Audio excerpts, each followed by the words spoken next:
What you just watched was on purpose. Improvised, but on purpose. Contact improvisation. Contact improvisation demands that you be completely present with another human. It requires full attention of all the senses, most obviously touch. Contact improvisation shares attributes that you might be familiar with from other types of improvisation. For example, the yes and concept. The difference is we do it physically.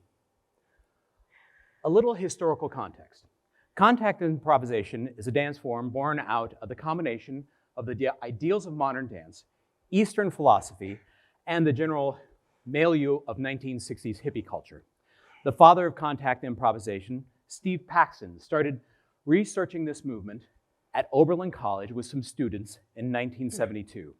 And since then, it's become a form that's practiced all over the world. Greg and I have been teaching a contact improvisation course at Emory University for about 6 years now. And the students learn and practice skills inside the classes throughout the semester. Now, outside of academia, contact improvisation is practiced in gatherings called jams.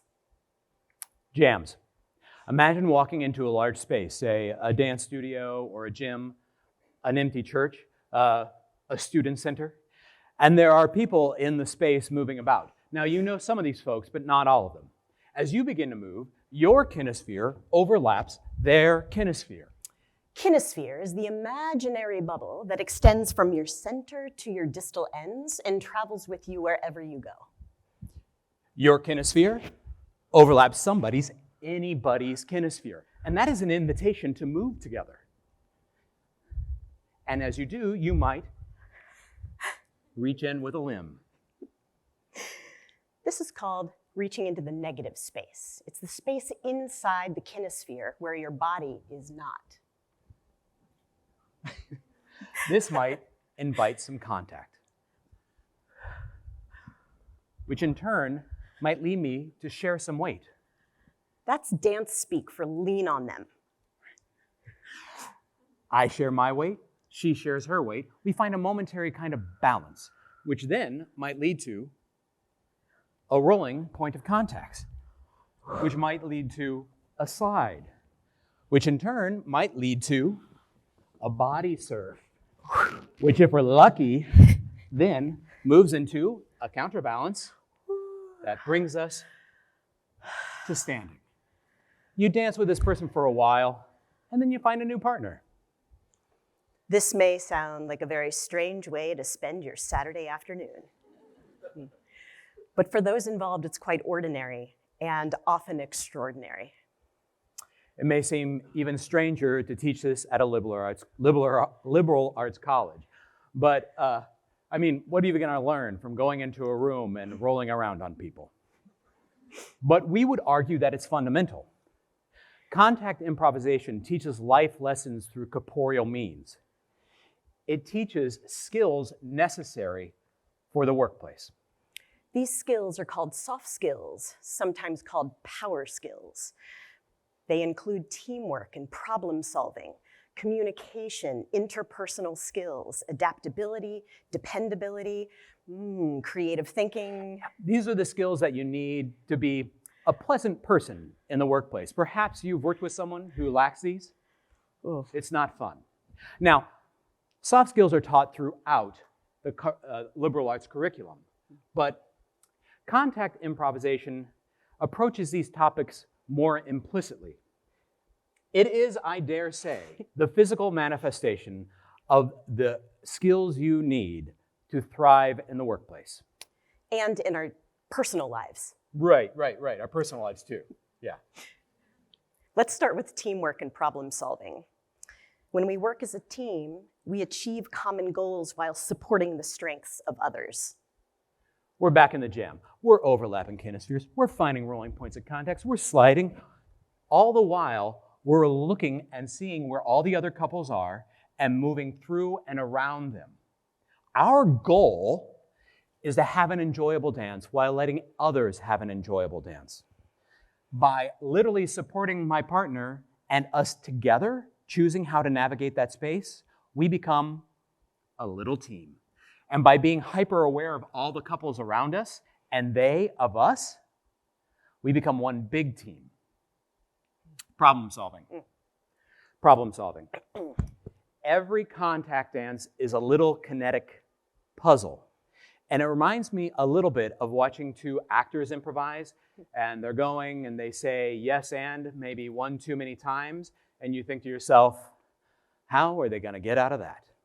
Well, the same thing happens to us, but physically.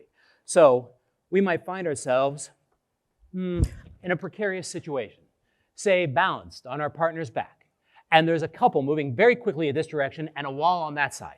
We must, at the same time, continue to dance, come gently to the ground, avoid that couple, and not hit our face on the wall. And that, my friend, is problem solving. Problem solving in the moment. Communication and interpersonal skills. Good communication involves deep, active listening.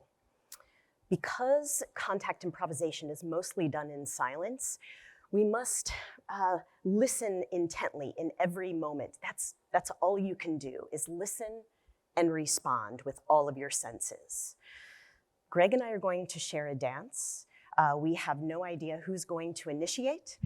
There's never an agenda in contact improvisation. So we're gonna listen and respond and see what happens, and then we're gonna come back and share with you our experience. We're gonna start in an interesting position.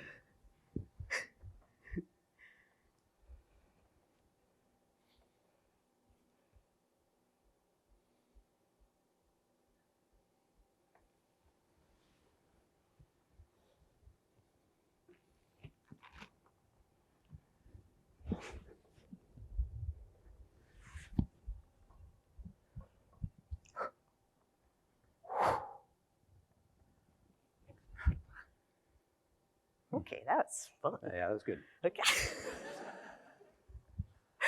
I'm trying to remember. I think I was here and you began to, Kristin began to fall into me, and that initiated a point of contact, a rolling point of contact that way, and a lift there. One of the things about contact improvisation is it happens so fast. You're making decisions so quickly. And that's why you have to listen, because things change so quickly. You have to listen with the whole body. What did you experience? Yeah, same thing. I felt this ledge, this thigh, hip crease, and kind of felt a moment of balance there, and was able to use that as a little fulcrum to find the next move, which I don't remember what it was. Interpersonal skills. One of the interpersonal skills we talk a lot about is empathy. And in contact improvisation, we often say that we can feel the earth through our partner's feet, which reminds me a lot of walking a mile in someone's shoes. When you're at a jam, you may or may not know the person you're dancing with. There's a good chance you're dancing with someone you don't know their name. And yet, somehow, through the dancing, you learn about them and how they live in the world. Their bodies speak beyond words. Here at Emory in our contact classes, sometimes we'll have half the class close their eyes, and then the other half will choose someone who has their eyes closed. They partner up, and they begin to move. The person who has their eyes closed can almost always figure out who their partner is, because we learn quickly in that class how everybody in the class moves, the length of their torso, the kind of movement choices they're going to make. We may not know where this partner is from, their political leanings, if they have many siblings or if they're an only child, but somehow we know them, and this knowing them is on another plane. This knowing allows us to empathize with them, even when they're a mystery to us. Adaptability. You're always adapting in contact improvisation.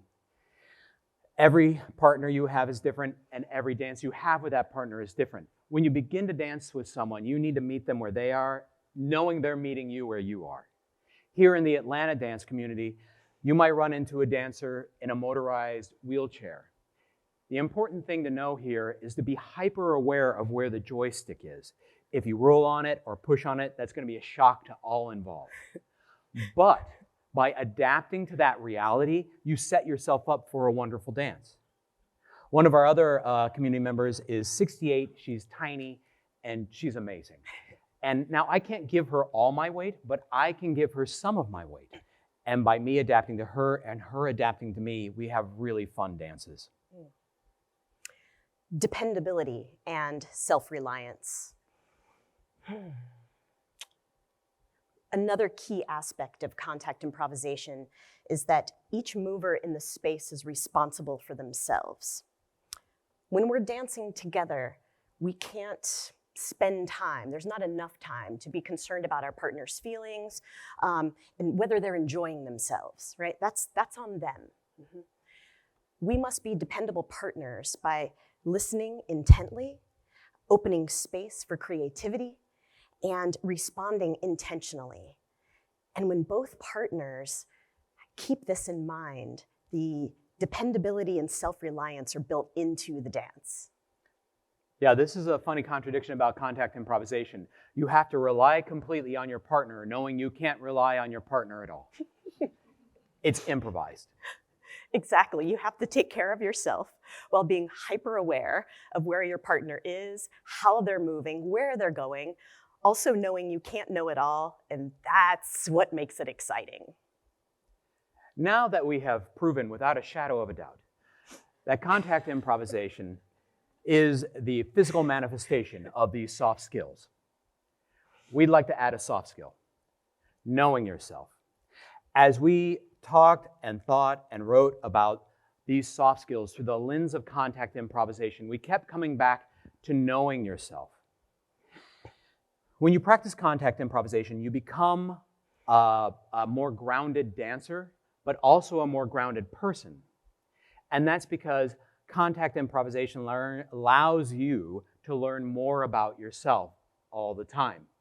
So for example, you learn from contact improvisation your boundaries, your personal boundaries, and your tolerance for risk. We learn from these dances how we want to be treated. We learn from these dances how to be heard. We learn from these dances when we're taking over a conversation. We learn from these dances that we are not as heavy as we imagine ourselves to be. We learn to be vulnerable and to trust others with our vulnerability.